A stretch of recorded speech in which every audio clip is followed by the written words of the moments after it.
BTR सरकारनि बानजायनायाव खुंफुं जानाय ISPL जोलुर बादायलायनाया 23 अक्ट'बराव थुंगेगोन।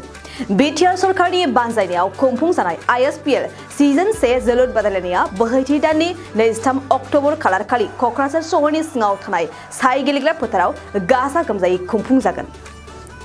बेनिनो लाहार फाहार खालामनाया सोलिगासिनो दं। मख'जाथावदि बे जोलुर गेलेनाय बादायलायनायाव साबसिन गल सोनो एबा बांसिन गल सोनो हानाय गेलेग्रानो सनानि बुट होनाय जागोन होननानै मिथिहोदों। जोबथा हाबाफारियावनो गाहाय आलासि महरै आसामनि गिबि मन्त्रि डक्टर हिमन्त बिश्व शर्माया बाहागो लाफैगोन। लोगोसे मोनफ्रोमबो 6 सिडुल काउन्सिलनि MCLA फोराबो बाहागो लाफैगोन होननानै मिथिहोदों। लाहार फाहार खालामबाय थानायावनो BTCनि प्रिन्सिपाल सेक्रेटारि नरेन चन्द्र बसुमतारी खौरांगिरिनि सिगाङाव मा फोरमायखो फै जों आबुङै मिथिनानै लानि। गोजोन्थों, खुलुमबाय। The first ever inter-6 council premier football league थांनाय 9 अक्ट'बर खालारनिफ्राय डिमाकुसि स्टेडियामाव जागायनानै फैयै नैबे फैगौ 23 अक्ट'बर खालि बे जोंनि क'क्राझारनि कथालगुरि स्पर्ट्स अथ'रिटि अफ इन्डियानि स्पेशल एरिया गेम्स कथालगुरि बे स्टेडियामाव फाइनाल मेचआ जागोन, ग्रेन्ड फिनाले। बेवहाय माने कालारफुल प्रग्राम जागोन आरो जेरैहाय नोंथांमोना नुनो मोन्दों जे स्टेडियाम प्रिपारेसना सोलिबाय थादों। फुल्लि बै गेलारिफोरखौबो अलरेडि रिन'भेसन खालामनाय जाबाय। दा बेरिकेडिं आरो लाइटिंनि थाखाय माखासे प्रिपारेसन सोलिबाय थादों आरो गेलारि बानायबाय थानाय जादों।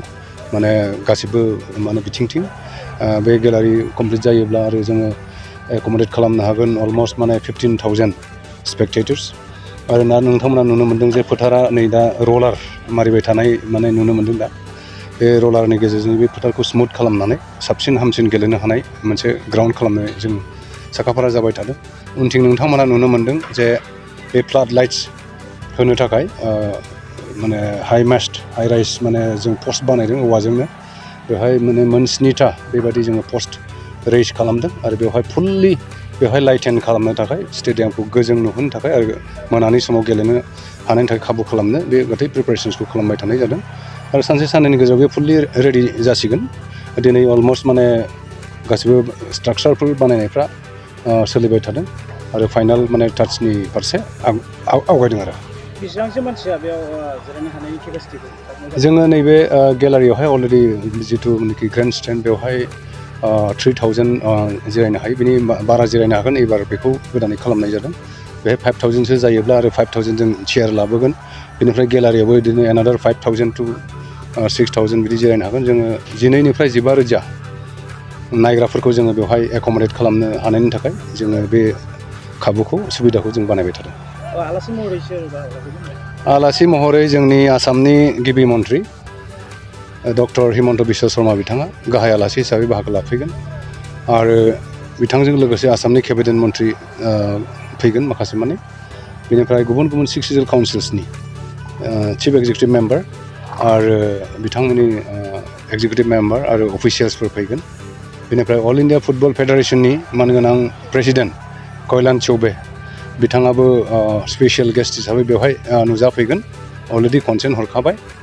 बिथाङा सिगांनि सानावनो बेवहाय सफैगोन आरो बेखायनो जों मिजिं थिदों जे बे final match grand finale and inaugural ceremony फांसना जोबोद गाजा गोमजायै जाफुंगोन होननानै जों मिजिं थिदों। आरो बेवहाय गोबां कालचारेल प्रग्राम जों लादों। देंखोगिरि खनगिरिफोरनि मेथाइ खननाय पारफरमेन्स, बेनिफ्राय ट्रेडिसनेल डान्स पारफरमेन्स गोबां दङ।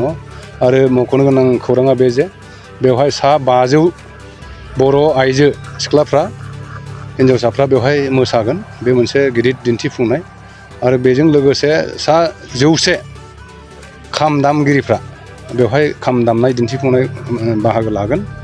आरो बेजों लोगोसे जोङो बलिउडनि माखासे फावगिरि बा खनगिरि बिथांमोनखौबो लेंहरनायनि जगाजगा सोलिबाय थादों। जों मिजिं थिदों बिथांमोननिफ्रायबो नुजाफैगोन। आरो बेखौ खालामोब्ला जोङो गथै बिटिआर ओनसोलनि गासिबो बेवहाय जायफोर नायनो फैगोन कमप्लिट मोनसे एन्टारटेनमेन्ट लोगोसे फुटबलनि जि आमेज, फुटबल गेलेनायनि लोगोसे बिनि एनकारेजमेन्ट एन्ड इन्सपिरेसन्स मोनगोन होननानै जों मिजिंथिनो हायो। आरो जोंनि इयुन जोलैफोर उन्दै गथ'फोर दा लाइमोनफोर गेलेबोनाय बिथांमोननि थाखाय जों स्पेस एन्ड प्लेटफर्म होनानै बे गेलेनाय फोथाराव जों आवगायलांनायजों लोगोसे बिटिआरखौ जोङो फुटबलनि मेपआव माने स्टेट नेशनेल एन्ड इन्टारनेशनेल लेभेलाव जों जाहाथे लाबोनो हायो जों बेखौ मिजिंथिदों आरो जोंहा बिटिआर टीमा फाइनालाव गेलेगोन आरो चेम्पियन जागोन होननानै जों मिजिंथियो खारन जोङो मोनसे स्ट्रं बिटिआरनि फुटबल टीम बड'लेण्ड एफसि जोङो माने दादों दा बेखायनो जोङो बानजायगिरि हिसाबैब्लाबो बा जोंनि गुबुन गुबुन काउन्सिलनि रुजुनायाव जोंना देरसिन काउन्सिल हिसाबै जोङो चेम्पियनशिपखौ जोङो मोनोब्ला गोजोनथाव खौरां जागोन जों बयनिबो थाखाय जोबथा बादायलायनायाव बेसेबां समनिफ्राय जागोन आरो माबायदि हाबाफारि लानाय जोङो गोबां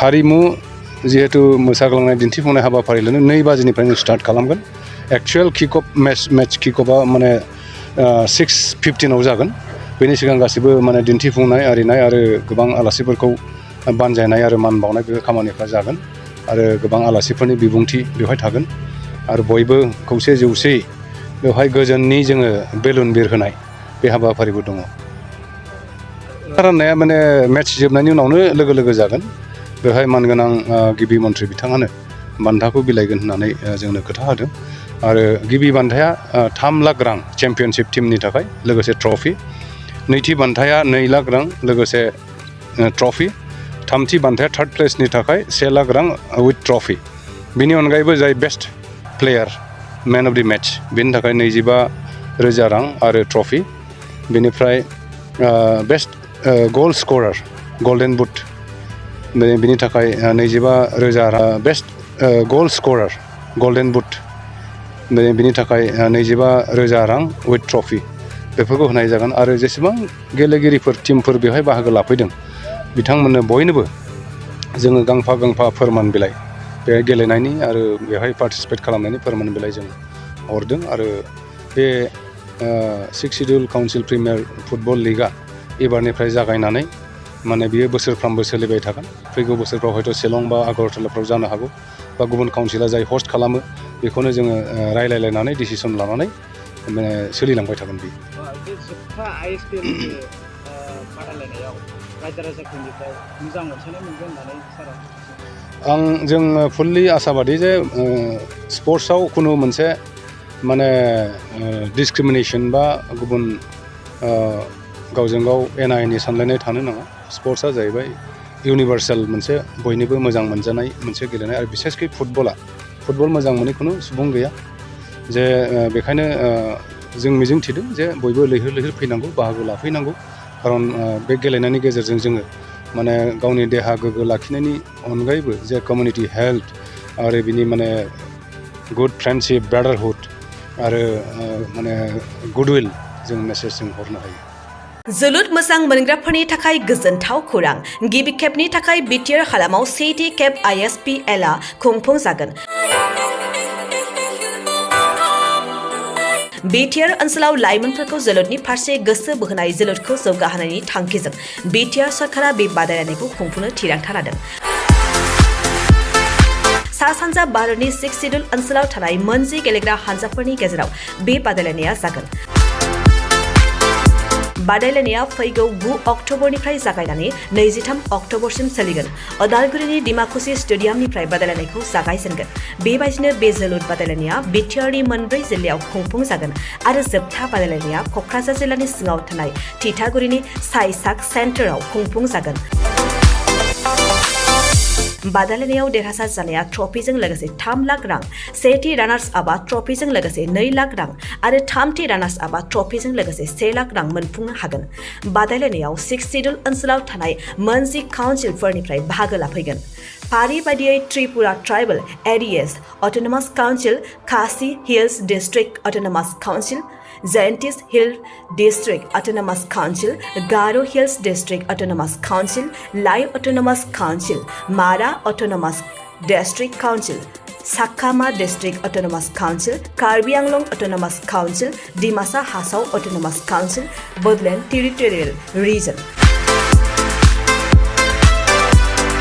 बेखायनो सा सानजा भारतनि जोलुर गेलेनायखौ मोजां मोनगिरि रायजो राजाफ्रा थिखानाय खालार आरो जायगायाव लैहोर फैनानै जोलुर गेलेनाय रंजाथायखौ लाफैनो हागोन